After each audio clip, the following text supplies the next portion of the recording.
కొంతమంది కుట్ర చేసి హత్య చేశారు అని ఇప్పటివరకు కూడా పాస్టర్ అజయ్ బాబు గొంతు రేస్ చేసి మాట్లాడటం జరిగింది. మొట్టమొదట ఇప్పుడు ప్రవీణ్ పగడాల మరణం గురించి చూస్తే ఈ హత్య అనడానికి ఒక్క ఆధారం చూపించారు. ఆ యాక్సిడెంట్ అయిన ప్లేస్ లో ఏ వాహనం కూడా ఆయన వాహనానికి తగల, తనంతటి తనే రోడ్డు పక్కన స్కిడ్ అయిపోయింది. ఇవన్నీ చూస్తుంటే ఇదంతా కూడా ప్రమాదంగానే జరిగింది. ప్రవీణ్ పగడాల గారికి బైక్ మీద కూర్చున్నప్పుడు కింద కాళ్ళు పెడితే బ్యాలెన్స్ ఆపడానికి కాళ్ళు అందవు, కానీ ఈ వ్యక్తి హైట్ వ్యక్తి అని ఇక్కడ సీసీ ఫుటేజ్ అంతా కూడా ఫేక్ సీసీ ఫుటేజ్ అంతా క్రియేట్ చేశారు అని చెప్పేసి అంటారు. మరి ఒరిజినల్ వాళ్ళు తెమ్మనండి. ఈ హిందూ ముస్లిం క్రైస్తవుల మధ్య ఎందుకు ఈ మత కలహాలు, ఎందుకు ఇప్పుడు ఈ టైంలోనే వీళ్ళు ఇలా, మిగతా క్రైస్తవులు మాత్రం చాలా ఈ విషయం పైన స్పందిస్తూ ఉన్నారు. అదే ఊళ్ళో పెళ్లికి ఒక్కరు హడావిడంటారు కదా. సువార్త చెప్పేటప్పుడు కూడా అందరికీ చెప్పారు కదా, మద్యపానం సేవించడం నిషేధం, అది మన క్రైస్తవులు అలా చేయకూడదు అని చెప్పిన ఒక పాస్టరు మద్యం ఎలా సేవిస్తారనుకో. ఎంతమంది క్రైస్తవులు తాగుతారో వాళ్ళ ఆత్మసాక్షి తెలుసు, ఎంతమంది పాస్టర్లు తాగుతారో వాళ్ళ ఆత్మసాక్షి తెలుసు. అంటే మొత్తానికి హిందుత్వాన్ని చెడ్డదారి పట్టించేసి హిందువులందరినీ వాళ్ళ దాంట్లోకి, క్రైస్తవుల దాంట్లోకి మార్చుకుంటున్నారు బలవంతాన్ని అంటారా? బలవంతంగానే కాదు, యాదృచ్ఛికంగా మీ సమస్య పరిష్కారం అయిందా వాళ్ళ ఖాతాలో వేసుకుంటారు. లేదా ఏపీ ప్రభుత్వం హస్తం కూడా ఉంది. నారా లోకేష్కి అండ్ నారా చంద్రబాబు నాయుడు పీకకు కూడా ఉచ్చు బిగుసుకోబోతుంది. దాని ద్వారా తెలంగాణ వాళ్ళు బయటపడతారు అని అన్నారు. అంటే వీళ్ళందరూ పొలిటికల్ ఇంట్రెస్ట్తో వచ్చారు. నిజంగా హిందువులకి క్రిస్టియన్స్ అంటే పడదా, లేకపోతే క్రిస్టియన్స్లో కొంతమంది ఇలా ఉండే వాళ్ళంటే పడదా, ఏంటి అసలు? ఆ భావజాలం కరెక్ట్ కాదు. నా మతమే ప్రపంచం అంతా విస్తరించాలి, ఇక వేరే మతస్థులు ఎవరు ఉండకూడదు భూమి మీద, నా మతంలో ఉన్న. వెల్కమ్ టు హిట్ టీవీ, నేను మీ నిర్మల. ప్రస్తుతం మరి పగడాల ప్రవీణ్ మరణం కేసులో మాత్రము చాలా అంటే చాలా ట్విస్ట్లు ఏర్పడుతున్నాయని చెప్పొచ్చు. రోజుకు ఒక కొత్త మలుపు తిరుగుతుందని కూడా చెప్పొచ్చు. అసలు ఏంటి ఆయన మరణం వెనుక ఎన్ని సీసీ ఫుటేజ్లు వచ్చినా క్రిస్టియన్స్ ఓ పక్క నమ్మట్లేదు. అంటే హిందువుల మీద ముస్లింల మీద నిందలేస్తున్నారు అని హిందువులు ముస్లింలు అంటున్నారు. అందులో ఒకటి అజయ్ బాబు, ఫాస్టర్ అజయ్ బాబు ఈ పాయింట్ మీద చాలా రేస్ చేస్తూ కూడా ఎవరిని వదిలే ప్రసక్తే లేదు, వదిలిపెట్టం మేము, ప్రవీణ్ని మాత్రం ఖచ్చితంగా హత్య చేసి తీరారు అని చెప్పేసి చెప్తున్నారు. అంటే ఈ రోజున మరి అదే కోణంలో అజయ్ బాబు మాత్రం మరి ఈరోజు రిమాండ్లో ఉండడం కూడా జరిగింది. పోలీసులు అరెస్ట్ చేసి రిమాండ్కి తరలించారు, 7 రోజుల రిమాండ్ విధించారు. ఆయన జైలుకి వెళ్ళడానికి గల కారణాలు మరి ఇక్కడ శివశక్తికి సంబంధించి కరుణాకర్ గారు, కళ్యాణ్ గారే అని టాక్ వస్తుంది బయట. అయితే అసలు ఏంటి, అసలు ఎందుకు వస్తుంది, వ్యాఖ్యలు ఎందుకు వినబడుతున్నాయి? అందులో ఒకటి ఈ మత కల్లోహాల మరణాలు ఏంటి, ఇవన్నీ కూడా అడిగి తెలుసుకోవడానికి ఈరోజు మన ముందున్నారు. శివశక్తికి సంబంధించి మరి ఇక్కడ బోర్డు కూడా చూస్తున్నాం, శివశక్తి ఆధ్యాత్మిక చైతన్య వేదిక. ఆ వేదికని నిదర్శనంగా చేసుకున్న కరుణాకర్ గారు మన ముందున్నారు. ప్రజల కోసం ఎప్పుడు మేము ముందుంటామని చెప్తూ ఉంటారు. నమస్తే అన్న. నమస్తే నా. ఏంటన్నా అసలు ఇక్కడ మనకి మత కల్లోహాల మరణాలు అనే విధంగా ఇదవుతుంది. ఇంకొకటి ఈ పాయింట్ మీద మరి ప్రవీణ్ పగడాల గారి మరణం వెనుక ఇది సాధారణ మరణం, అంటే యాక్సిడెంటల్గా జరిగిన మరణం కాదు, ఇది హత్య, కొంతమంది కుట్ర చేసి హత్య చేశారు అని ఇప్పటివరకు కూడా పాస్టర్ అజయ్ బాబు గొంతు రేస్ చేసి మాట్లాడటం జరిగింది. అలాగే ఒక 5గురి మీద కేసు కూడా ఎఫ్ఐఆర్ ఫైల్ చేయించారు తను అజయ్ బాబు. అయితే తన మీద కేసు నమోదయ్యి ఇప్పుడు రిమాండ్లో ఉన్నారు. అక్కడ మరి తను రిమాండ్కి పంపించిన దాని వెనకాల మీ హస్తం ఉంది అని కూడా కొంతమంది అంటున్నారు. ఏంటి అసలు ఏం జరుగుతుంది? హస్తం కాంగ్రెస్ పార్టీ గుర్తులో ఉంటుంది, అది కాకుండా ఎవరి హస్తం వాళ్ళ దగ్గర ఉంటుంది.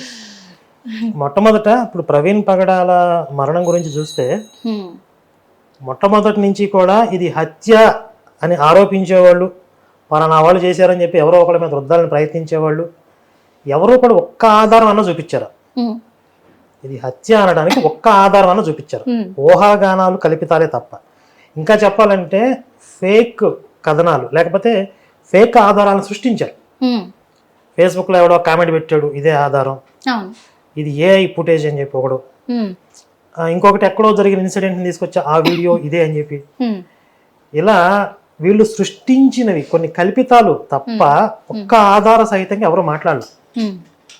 కానీ కొన్ని వాస్తవాలు బయటపడే కొద్దీ ఆయన ఇంటి దగ్గర నుంచి బయలుదేరిన దగ్గర నుండి ఎక్కడికి వెళ్ళాడు, ఏ టైంలో ఎక్కడ ఉన్నాడు, 3-4 గంటల మధ్యలో మిస్ అయ్యాడు, అక్కడ ఎక్కడ ఉన్నాడు అని మొదటి రోజు తెలియదు. అంటే పోలీసులు ఫస్ట్ ప్రెస్ మీట్ పెట్టినప్పుడు తెలియదు. తర్వాత విజయవాడలోనే అలసిపోయి ఒక పార్కులో పడుకున్నాడు. ఆ రోజు జర్నీలో ఆయన కొంత మద్యం తీసుకున్నాడు. ఇవన్నీ టైంతో సహా సీసీ ఫుటేజ్ మనకు లభ్యం అవుతున్నాయి. మొత్తం 15 గంటల సీసీ ఫుటేజ్ తీశారు. అలాగే ఆ యాక్సిడెంట్ అయిన ప్లేస్లో ఏ వాహనం కూడా ఆయన వాహనానికి తగల, తనంతటి తనే రోడ్డు పక్కన నుంచి స్కిడ్ అయిపోయాడు. ఇవన్నీ చూస్తుంటే ఇదంతా కూడా ప్రమాదంగానే జరిగింది అనేది అందరికీ అర్థమవుతుంది. కాస్త ఎలాంటి పర్సనల్ ఇంటెన్షన్స్ లేకుండా చూసిన వాళ్ళకి అర్థమవుతుంది. కానీ ఒక పర్సనల్ ఎజెండా పెట్టుకుని ఈ ప్రమాదాన్ని ఒక హత్యగా చూపించి కొంతమంది మీద రుద్దాలి, మత కలహాలు సృష్టించాలి, ప్రశాంతంగా ఉన్న భారతదేశంలో అల్లకల్లోలు సృష్టించాలి అనే ఒక ఎజెండాతో ఉన్నటువంటి కొన్ని మత మార్పిడి ముఠాలకి ఇది హత్యలా కనపడుతుంది. అందులో ప్రధానంగా ఇప్పుడు ఈ 4-5 ఎవరైతే పాస్టర్లు ఉన్నారో వీళ్ళు పిచ్చుకుక్కల్లాగా మాట్లాడడం ఇవన్నీ చేస్తాం. అయితే అతను అందులో ఉన్నటువంటి ఒక వ్యక్తి ఎందుకు అరెస్ట్ అయ్యాడు అంటే స్పష్టమైన సమాచారం ఇప్పటికీ తెలియదు.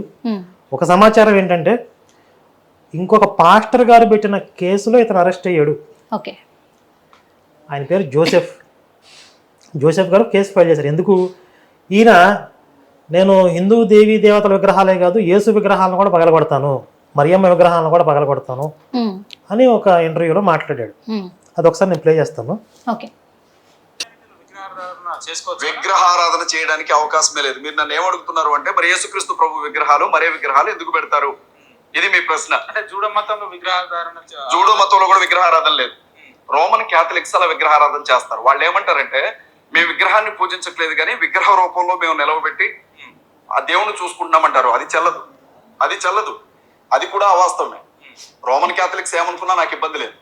యేసుక్రీస్తు నేను చాలా సార్లు అడిగాను, విగ్రహారాధనే. యేసుక్రీస్తు ప్రభు విగ్రహం ఏదన్నా నాకు ఉండి ఇక్కడ పాల్గొడతాను. యేసుక్రీస్తు ప్రభు విగ్రహం ఏదన్నా ఉండి ఇక్కడ పాల్గొడతాను. నేను చాలా పెద్ద స్టేట్మెంట్ భలేవారే ఇవ్వండి ఇక్కడ పాల్గొడతాను. మరే విగ్రహం ఏదన్నా ఉండి పాల్గొడతాను నేను ఇక్కడ. విగ్రహాలవి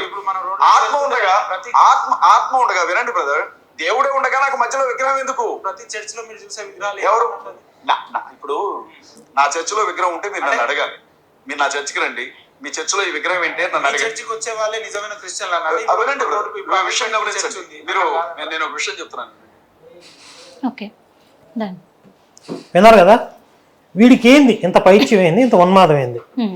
భగవంతుణ్ణి విగ్రహమూర్తిగా చూసుకుని ఆరాధించే సంస్కృతులు సంప్రదాయాలు కొన్ని చోట్ల ఉన్నాయి. వీడు నమ్మిందే సత్యం, నేను ఆరాధించినట్లుగానే అందరూ ఆరాధించాలి, లేకపోతే వాళ్ళ విగ్రహాలు పగలగొడతారంటే ఇది టెర్రరిజమా కాదా? ఉగ్రవాదం అంటే ఇంతే కదా. ఖచ్చితంగా. మరి ఉగ్రవాదం ఎక్కడ ఉండాలి? జైల్లో ఉండాలా, బయట ఉండాలా? జైల్లోనే ఉండాలి. ఆ ఉద్దేశంతోనే ఇప్పుడు వెళ్ళారంటారా? మరి ఇందులో మా హస్తం ఏముంది? ఇప్పుడు మీరు చెప్పినట్టుగానే మొదటగా ప్రవీణ్ పగడాల మరణం గురించి మీరు చెప్పారు. అంటే ఇప్పుడు ఏ ప్రూఫ్స్ కూడా వాళ్ళ దగ్గర లేవు, ఏ ఆధారాలు కూడా లేవు, కానీ ఇది హత్య అని చెప్తున్నారు అని మీరు అంటున్నారు.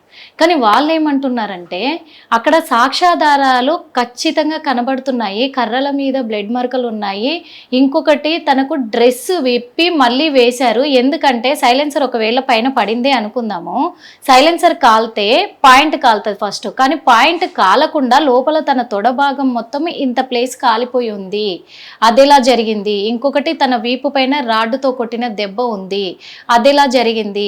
ఇవన్నీ అనుమానాలు ఉన్నాయి కదా. యాక్చువల్గా చెప్పాలంటే ఈ సీసీ ఫుటేజ్ కూడా వీళ్ళు ఫేక్ వీడియోని, ఫేక్ వ్యక్తిని క్రియేట్ చేసి ఈ సీసీ ఫుటేజ్ రెడీ చేశారు. ఎందుకు చెప్తున్నామంటే ప్రవీణ్ పగడాల గారికి బైక్ మీద కూర్చున్నప్పుడు కింద కాళ్ళు పెడితే బ్యాలెన్స్ ఆపడానికి కాళ్ళు అందవు, ఆయన వేళ్ళు కూడా ఇట్లా పైకి పెట్టి ఇట్లా ఆపుతారు, కానీ ఈ వ్యక్తి హైట్ వ్యక్తి అని, అందుకే పక్క ప్రూఫ్స్ తోటి మేము చెప్తున్నాము ఇది హత్య అని చెప్పేసి వాళ్ళు అంటున్నారు. ఇక్కడ సీసీ ఫుటేజ్ అంతా కూడా ఫేక్ సీసీ ఫుటేజ్ అంతా క్రియేట్ చేశారు అని చెప్పేసి అంటున్నారు. మరి ఒరిజినల్ వాళ్ళది ఏమనండి, ఇది ఫేక్ అని చెప్పినప్పుడు ఒరిజినల్ ఏదో వాళ్ళకి తెలిసి ఉంటది కదా. అంటే పోలీసులను మొత్తం మేనేజ్ చేశారు, బయటికి రాకుండా అసలు సీసీ ఫుటేజ్ అనేది బయటికి పోలీసులు మేనేజ్ చేసి, ప్రభుత్వం మేనేజ్ చేసి, అక్కడ సీసీ ఫుటేజ్ లో షాప్ ఓనర్స్ మేనేజ్ చేసి, మొత్తం దేశం అంతా కూడా దీనికి వ్యతిరేకంగా పనిచేస్తుందా? ఏం చెప్పదలుచుకున్నారు? ఇప్పుడు అక్కడ కర్రల మీద బ్లడ్ మరకలు అన్నారు, అది ఫోరెన్సిక్ వాళ్ళు నిర్ధారించాలి అవి రక్తపు మరకలు అని చెప్పి వాళ్ళు అని చెప్పారా? వీళ్ళే ఊహాగానాలు. ఇప్పుడు ఆయన జారి పడిపోయే క్రమంలో ప్యాంట్ కిందకి జారిపోయింది, దానివల్ల తొడభాగంలో సైలెన్సర్ అంటుకొని ఖాళీ ఉండవచ్చు. ప్యాంట్ కిందకి జారిందని వాళ్ళు చెప్తున్నారు. దాన్ని కూడా ఏమని సృష్టిస్తున్నారు, ఈ ప్యాంట్ కిందకి లాగేసి మళ్ళీ తొడిగే ప్రయత్నంలో వాళ్ళకి పూర్తిగా పైకి లాగలేకపోయారు, ఎక్కలేదు అని చెప్తున్నారు. ఇప్పుడు ఆయన అంత స్పీడ్గా జారి పడిపోయినప్పుడు బట్టలు జారిపోయి ఉండొచ్చు కదా. అవును, కానీ ఇక్కడ ఒక విషయం ఏదేమైనప్పటికీ కూడా తను డ్రింక్ చేసి మరణించారా పక్కన పెడితే, హత్య చేశారా అని పక్కన పెడితే, ఈ హిందూ ముస్లిం క్రైస్తవుల మధ్య ఎందుకు ఈ మత కలహాలు, ఎందుకు ఇప్పుడు ఈ టైంలోనే వీళ్ళు ఇలా అంటే అలా కుటుంబ సభ్యులు కూడా బయటికి రావట్లేదు, మాట్లాడట్లేదు, కానీ మిగతా క్రైస్తవులు మాత్రం చాలా ఈ విషయం పైన స్పందిస్తూ ఉన్నారు. అంటే ఏం చెప్పాలనుకుంటున్నారు మీరు? ఇప్పుడు అదే ఊళ్ళో పెళ్లికి కుక్కల హడావిడి అంటారు కదా. ఇప్పుడు వాస్తవంగా అక్కడ అన్యాయం ఏదైనా జరిగితే, ప్రవీణ్ గారిది హత్య కనుక అయితే ఎక్కువ బాధపడేది కుటుంబ సభ్యులు, న్యాయం కావాలని పోరాడాల్సింది మొట్టమొదటి వాళ్ళు. కానీ వాళ్ళే సైలెంట్ గా ఉన్నారు. ఎందుకు అంటే వాళ్ళకి కొన్ని వాస్తవాలు తెలుసు కాబట్టి. ఇప్పుడు ఆయన ఇంట్లో నుంచి ఆ రోజు బయలుదేరాడు. ఇప్పుడు ఏ స్థితిలో బయలుదేరాడు అంటే, ఇంట్లో ఏమైనా గొడవలు జరిగినాయా, డిప్రెషన్ లో ఉన్నాడా, ఏదైనా బాధలో ఉండి బయలుదేరాడా, ఆయన బాధలో ఉన్నప్పుడు ఏదైనా మందు తీసుకుంటాడా? ఇప్పుడు ఆ రోజు లభ్యమవుతున్న వివరాలలో ఆయన తాగిన విధానాన్ని బట్టి నార్మల్గా అయితే లేడు, తాగారంట, బీభత్సంగా తాగుతూ కింద పడిపోతూ కూడా లెక్క చేయని స్థితిలో ఉన్నాడు. అంటే తను ఎన్నో ప్రసంగాలలో కూడా సువార్త చెప్పేటప్పుడు కూడా అందరికీ చెప్పారు కదా, మద్యపానం సేవించడం నిషేధం, అది మన క్రైస్తవులు అలా చేయకూడదు అని చెప్పిన ఒక పాస్టరు మద్యం ఎలా సేవిస్తారనుకుంటున్నారు? ఎంతమంది క్రైస్తవులు తాగుతారో వాళ్ళ ఆత్మసాక్షి తెలుసు, ఎంతమంది పాస్టర్లు తాగుతారో వాళ్ళ ఆత్మసాక్షి తెలుసు. మా మీద నిందలేస్తున్నారు అంటున్నారు. ఇప్పుడు యేసు కూడా బైబిల్లో చెప్పేది ఒకటి, చేసేది ఒకటి. ఇప్పుడు మాటల్లో ఉన్నంత ఆదర్శాలు ఆచరణలో అందరికీ ఉండవు. అందరూ తికరణ శుద్ధిగా అదే పాటిస్తే, అంటే మనస్సు, వాక్కు, ఆచరణ మూడు ఏకీకృతం అయితే వాళ్ళు ఋషులు అయిపోతారు కదా. ఋషిత్వం వచ్చేసింది వాళ్ళకి. వాళ్ళ వాక్కు ఏమైతే శాసనం అయిపోద్ది, అంటే వాళ్ళు ఏది పలికితే శాసనం అయిపోద్ది ఆ ఋషిత్వం వచ్చిన వాళ్ళకి. కానీ ఇలాంటి పాపాత్మలు ఎందుకు ఋషులు అవుతారు? ఇప్పుడు వాళ్ళు ఏదో ప్రసంగాలు చెప్పినంత మాత్రాన అదే ఆచరిస్తున్నారు అనుకోవటం మన మూర్ఖత్వం. చాలా మంది రాజకీయ నాయకులు చాలా ఆదర్శాలు చెప్తూ ఉంటారు. మరి రాజకీయ నాయకులు అందరూ పరిశుద్ధంగా ఉన్నారా? రాజకీయ నాయకుల వ్యవస్థ అంతా కూడా బాగుంటే ఈరోజు రాజకీయం అంటేనే అది. ఎవరైనా మైక్ ఇచ్చి మాట్లాడే ఆదర్శాలు చెప్తారు. పర్సనల్ జీవితం ఎలా ఉంటుంది? అలా ఉండదు. ఇది కామన్ సెన్స్. అంటే తనకి డ్రింక్ అలవాటు ఉంది అంటే ఉండవచ్చు, కాదని చెప్పడానికి మనం ఎవరు? ఓకే, ఇప్పుడు ఉంది అని నిర్ధారణ చేయట్లేదు, కానీ ఆధారాలు లేకుండా మనం మాట్లాడట్లేదు కదా. సీసీ ఫుటేజ్ అదంతా బయటికి రావడంతో కూడా వాళ్ళు ముందు ఏమన్నారు, విజయవాడ వరకు ప్రయాణించింది ప్రవీణే. ఫస్ట్ విజయవాడ కూడా అనలా, అక్కడ కొవ్వూరు దగ్గర ఫుటేజ్ లభ్యమైంది కదా. కొవ్వూరుకి ముందే దాడి జరిగింది, ఆ ముందు ఏం జరిగిందో మాకు తెలియదు అన్నారు. ఆ తర్వాత ముందుకెళ్తే పొట్టిపాడు దగ్గర నుంచి ఆయన లైట్ లేకుండా ప్రయాణం చేస్తున్నాడంటే, అయితే విజయవాడలోనే ఈయన మీద దాడి జరిగింది, విజయవాడ వరకు వచ్చింది ప్రవీణ, తర్వాత ఈయన కాదని చెప్పారు. మళ్ళీ విజయవాడకి ముందు ఏం జరిగింది అనేది వివరాలు తీస్తే, ఇక్కడ ఎల్బీ నగర్ నుంచి ఆయన మద్యం కొనుగోలు చేశాడు అని తెలిసింది. ఇప్పుడు ఏమంటున్నారు, అసలు ఎల్బీ నగర్లో కూడా ఆయన కదా డూపే అంటున్నారు. ఆయన ఇంటి దగ్గర బయలుదేరిందే 11:30కి, 12ంటికి వైన్ షాప్కి వెళ్ళాడు. ఈ అరగంటలో కిడ్నాప్ చేసేసి బట్టలు మార్చేసి ఈయన బండి, ఈయన బట్టలు ఇంకో వాళ్ళకి ఇచ్చేసి డూప్ వచ్చేసాడా? ఆ డూప్ కూడా సేమ్ యాజ్ ఇట్ ఈజ్ ఈయనకి లాగా ఉండేటట్టు ఒక డూప్ని తీసుకొచ్చి, అసలు సినిమాల్లో అన్న సాధ్యం అయిద్దా?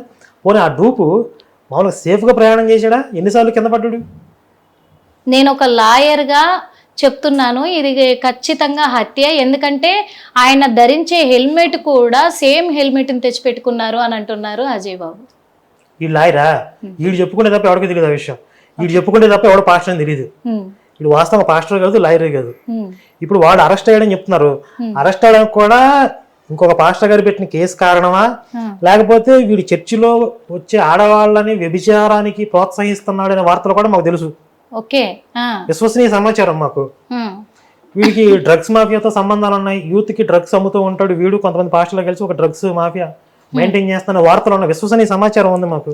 అంటే వార్తలు మాత్రమే ఉన్నాయా, ప్రూఫ్స్ ఏమైనా ఉన్నాయా మీ దగ్గర? మా దగ్గర ఇప్పుడు వార్తలు మాత్రమే. ఎందుకంటే వాళ్ళు ఇప్పుడు వార్తలు ఉన్నాయని చెప్పి రకరకాల అక్కడ మాట్లాడారు కదా, కరుణాకర్ అని చెప్పి రకరకాలుగా. వాళ్ళని ఆధారాలు చూపించలేదు కదా. వాళ్ళ ఆధారాలు చూపించినప్పుడు మేము ప్రతిదానికి ఆధారాలు ఎందుకు చూపించాలి? కాబట్టి మాకు కూడా కొన్ని అభిప్రాయాలు వ్యక్తీకరించే స్వేచ్ఛ ఉంటుంది కదా, మాకు కొంత సమాచారం ఉంటుంది. ఆ అత్యంత విశ్వసనీయ వర్గాల సమాచారం ప్రకారం ఇతను వ్యభిచారాన్ని ప్రోత్సహించేవాడు. చర్చికి వచ్చి ఆడవాళ్ళతో వ్యభిచారం నిర్వహించడానికి వాళ్ళని ప్రోత్సహించేవాడు. వాళ్ళు కూడా కేసు పెట్టి ఉండొచ్చు, డ్రగ్స్ మాఫియాలో దొరికి ఉండొచ్చు, ఏదైనా కావచ్చు. అంటే అజయ్ బాబు మరొక మాట అంటున్నారు. ఏమంటున్నారంటే ప్రవీణ్ పగడాల ప్రతి ప్రసంగంలో కూడా మాకు క్రైస్తవులకు అన్యాయం జరగొద్దు అని చెప్పేసి సువార్తను ప్రకటించారే తప్ప ఎక్కడ హిందువులని అసహ్యంగా మాట్లాడలేదు. కాకపోతే మమ్మల్ని అవమానించినప్పుడు మాత్రమే వాళ్ళకు జవాబు చెప్పాడు. అంటే అది కూడా ఏ రకమైందంటే యేసు ప్రభు మరియకి ఉంచుకున్న వాళ్ళకి పుట్టాడు అని చెప్పేసి అసభ్యంగా హిందువులు మాట్లాడుతున్నారు. అది ఎంతవరకు కరెక్ట్ అని అడుగుతున్నారు. మరి దీని మీద న్యాయం ఉందా? అసలు చనిపోయిన ప్రవీణ్ పగడాల పరువు తీసింది వీళ్ళే, ఈ చిల్లర పాస్టర్లే. ఆయన యాక్సిడెంట్లో పోయాడు, కుటుంబ సభ్యులు మాకు పోస్ట్ మార్టం కూడా ఇచ్చేసి మేము తీసుకెళ్ళిపోతా అన్నారు. కుదరదు, పోస్ట్ మార్టం దగ్గర హత్య అని చెప్పి రకరకాలుగా రెచ్చగొట్టే ప్రయత్నాలు చేసి ఇప్పుడు ఇవన్నీ కూడా బయటకు వచ్చి ఆయన తాగి అపస్మారక స్థితిలోకి వెళ్ళిపోవటం, అంటే ఒక రోడ్డు మీద పడిపోయి పార్కులో రెస్ట్ తీసుకోవటం, ఇవన్నీ కూడా కొంతమంది జీర్ణించుకోవాలని వాస్తవాలు. ఇవన్నీ కూడా బయటకు వచ్చి ఒక చనిపోయిన వ్యక్తి గౌరవానికి కూడా భంగం కలగడానికి కారణం వీళ్ళు. అలాగే ఇప్పుడు ఏం చెప్తున్నారు వీళ్ళు, ఆయన హిందుత్వం గురించి ఎప్పుడు మాట్లాడు. ఇప్పుడు ఆయన వీడియోలన్నీ తీసి ప్లే చేస్తే చనిపోయిన వ్యక్తి గురించి కాబట్టి మనం అంత మాట్లాడం. అంటే మా యేసు ప్రభు పుట్టుకనే వాళ్ళు నిందించారు, అప్పుడు మేము మాట్లాడకుండా ఎలా ఉండగలము? మరి అంత అసభ్యంగా మాట్లాడొచ్చా అంటున్నారు. మరి మాట్లాడొచ్చా అలా మాత్రం? ప్రవీణ్ పగడాలకి నేను ఇచ్చిన కౌంటర్స్ చాలా ఉన్నాయమ్మా శివశక్తి వీడియోలు ఛానల్. అందులో ఆయన ఏదో క్రిస్టియన్ సభలకు వెళ్ళి, ఒక క్రిస్టియన్ సెమినార్కి వెళ్ళి హిందుత్వం గురించి మాట్లాడే అవసరం ఉందా? వాళ్ళు ఏదో క్రిస్టియన్ సభలు పెట్టుకున్నారు, అక్కడ హిందుత్వం గురించి అవసరం ఏంటి? రాముడు అదేని, సీతమ్మ వారు ఇదని రకరకాలుగా ఆయన మాట్లాడిన వీడియోలు ఉన్నాయి, వాటికి మేము కౌంటర్స్ ఇచ్చాం. అంటే ఒక క్రిస్టియన్ గురించి మీరు తప్పుగా మాట్లాడుతూ ఉంటేనే మేము అనాల్సి వచ్చింది అంటున్నారు. నేను దీని మీద ఎన్నో ఛాలెంజ్లు చేశాను. ఫస్ట్ ముందు ఎవరు మొదలు పెట్టారు? చర్చి పెడతానండి అంటున్నా. మొట్టమొదట ఇతర మతాలను దూషించడం అనే ఒక ఈ దరిద్రపు కొట్టు లక్షణం ఎవరి దగ్గర ఉంది? అసలు ఎవరి మత గ్రంథంలో పరమతం గురించి రాశారు? ఇతర మతాలను ద్వేషించే విధంగా రెచ్చగొట్టారు. ఎవరి మత గ్రంథంలో ఉందో చర్చి పెడతారని అంటున్నా. మేము రెచ్చగొట్టట్లేదు అంటున్నారు వాళ్ళు. అజయ్ బాబు కూడా మన అన్నాడు, మేము అసలు ఎవరిని రెచ్చగొట్టము, మాలో ఉన్న క్రైస్తవులకు మాత్రమే మేము సువార్త చెప్పుకుంటా ఉంటాము అంతే తప్ప మేము సువార్త ప్రకటించుకుంటాం కానీ ఎవరిని మేము మా మతంలోకి రండి అని మేము పిలవలేదు కదా, ఎందుకంత బాధ అవుతుంది వీళ్ళకి అంటున్నారు. పోర్న్ స్టారు పాతివ్రత్యం గురించి ప్రసంగం చేసినట్టుంది. వాళ్ళు పరమతాల గురించి ఆదర్శాల గురించి మాట్లాడడం ఏంటి? నేను చర్చి పెడతాను అంటున్నా కదా. ఎవరు మత గ్రంథంలో పరమత ద్వేషం ఉంది, ఒకవేళ ఉంటే తీసేద్దాం. ఆ వాక్యాలు ఏమైనా ఉంటే మీరు ఎప్పుడో ఆధునిక యుగం, ఆటవిక యుగాల్లో రాసుకున్నారు. మీరు రాతి యుగాల్లో, ఆటవిక యుగాల్లో రాసుకున్నారు. పశుబలంతో వాటిని అమలు చేశారు, కొన్ని దేశాల్లో ఆక్రమించుకున్నారు. సర్వన్నీ అయిపోయాయి. ఇప్పుడు ప్రజాస్వామ్యం విలువలు అన్నీ ఉన్నాయి కదా. ఆ ఆటవిక యుగంలో ఎవరైతే రాక్షసంగా కొన్ని రాసుకున్నారో అవి తీసేద్దాం అంటున్నా. అవి ఇప్పుడు ప్రస్తుత సమాజానికి ప్రమాదకరం కదా. అవి హిందుత్వంలో ఉన్నా తీసేద్దాం, ఎలిమినేట్ చేసేద్దాం, సంస్కరించుకుందాం. దానికి ఒప్పుకుంటారా? కూర్చొని మాట్లాడదాం రమ్మానండి. సగం బుక్ వెళ్ళిపోద్ది, అది అక్కడ ఉండదు, వెళ్ళిపోద్ది అంటారు. సగం అదే ఉంటది. అంటే మొత్తానికి హిందుత్వాన్ని చెడ్డదారి పట్టించేసి హిందువులందరినీ వాళ్ళ దాంట్లోకి, క్రైస్తవుల దాంట్లోకి మార్చుకుంటున్నారు బలవంతాన్ని అంటారా? బలవంతంగానే కాదు, ప్రలోభ పెట్టి మీకు ఏదో కష్టం ఉంటుంది, మీకు ఏదో సమస్య ఉంటుంది, మీ దగ్గరకు వచ్చి ప్రేయర్ చేసి అద్భుతం జరిగింది అంటాడు. అది వెంటనే జరిగిందా అంటే యాదృచ్ఛికంగా మీ సమస్య పరిష్కారం అయిందా వాళ్ళ ఖాతాలో వేసుకుంటారు. లేదా ఇంకా టైం ఉంది, దేవుడు పరీక్షిస్తున్నాడు, మీ ఇంట్లో వాళ్ళు మతం మారలేదు, మీ ఇంటి వాళ్ళు మతం మారలేదు, సాగదీస్తారు. 1 సంవత్సరం 2 సంవత్సరాలు సాగదీసి ఇంకా అప్పుడు సమస్య పరిష్కారం అయితే వాళ్ళ ఖాతాలో వేసుకోవడం, లేకపోతే ఇంకా సాగదీయటం. ఇది వాళ్ళ స్ట్రాటజీ. ఇప్పుడు మీకు సమస్య పరిష్కారం అవ్వకపోయినా, మీరు అందులో జారకపోయినా వాళ్ళకి వచ్చే నష్టమే లేదు, ఇంకొకరిని చూసుకుంటారు.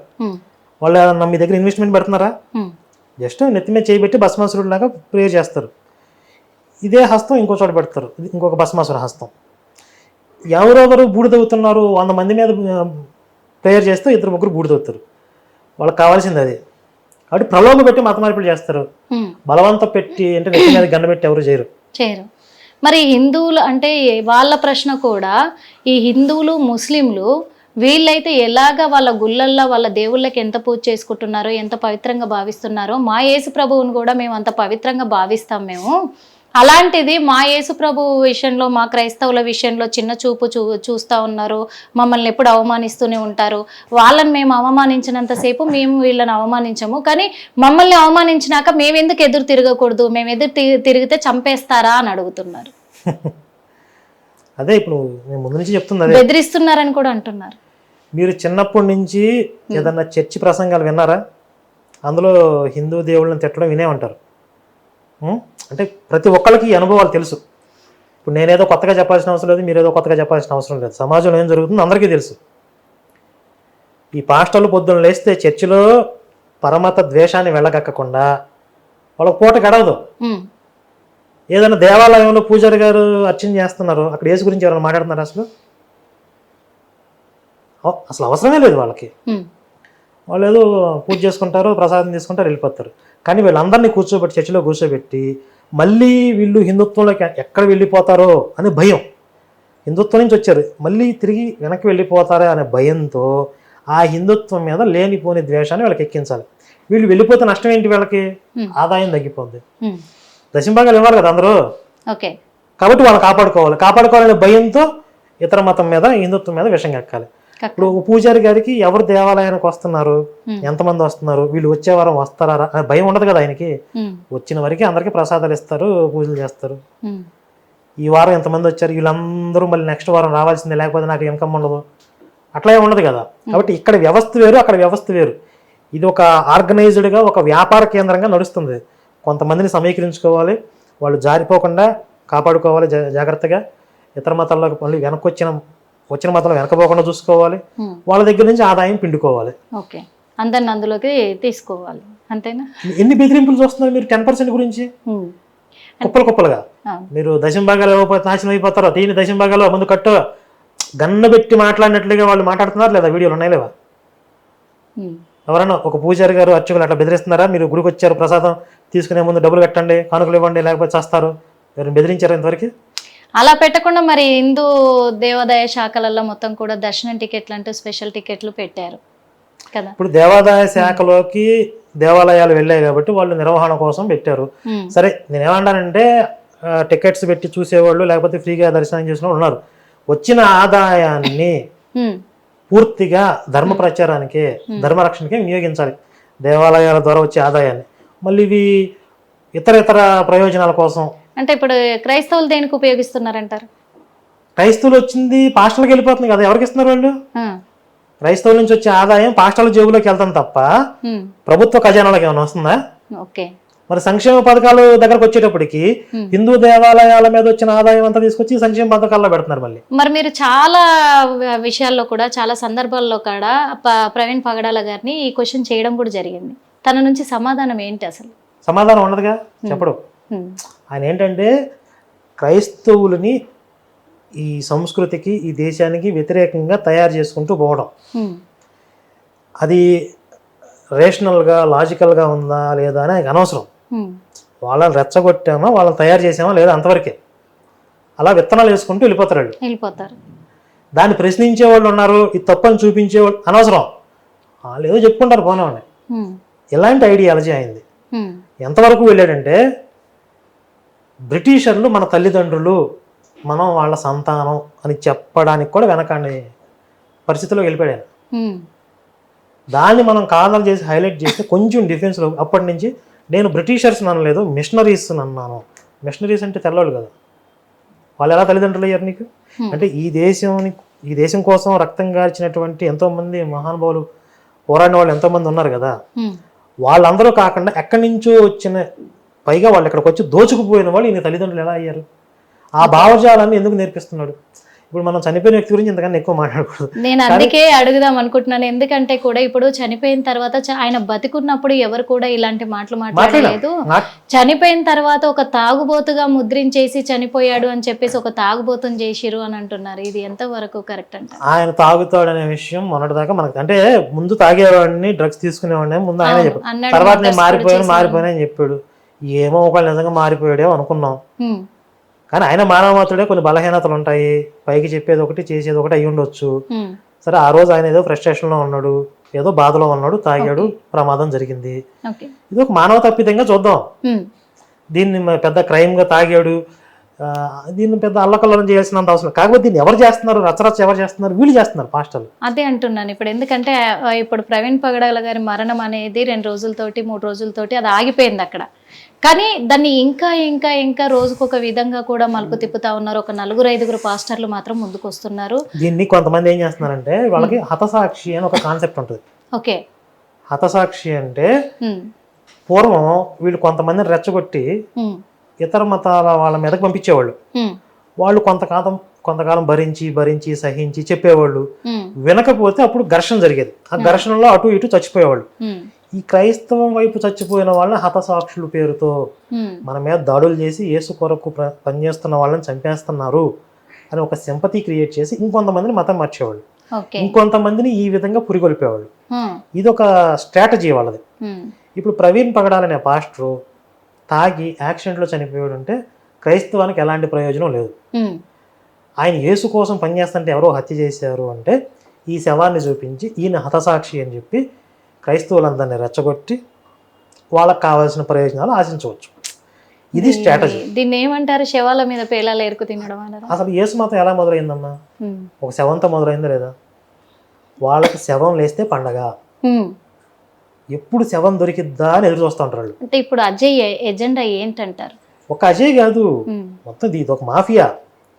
ఇప్పుడు ప్రవీణ్ గారిని, చనిపోయిన ప్రవీణ్ పగడాలని హతసాక్షి అనే పేరుతో మన క్రైస్తవం మీద దాడులు అని హిందుత్వం మీద, హిందూ భావజాలం మీద విద్వేషాన్ని రగిల్చి క్రైస్తవుల్లో వాళ్ళందరినీ రెచ్చగొట్టి రాజకీయంగా వీళ్ళకి కావాల్సిన ప్రయోజనాలు సాధించుకోవడంలో భాగంగా ప్రవీణ్ పగడాల ఆ మృతదేహాన్ని వాడుకుంటున్నారు వీళ్ళు.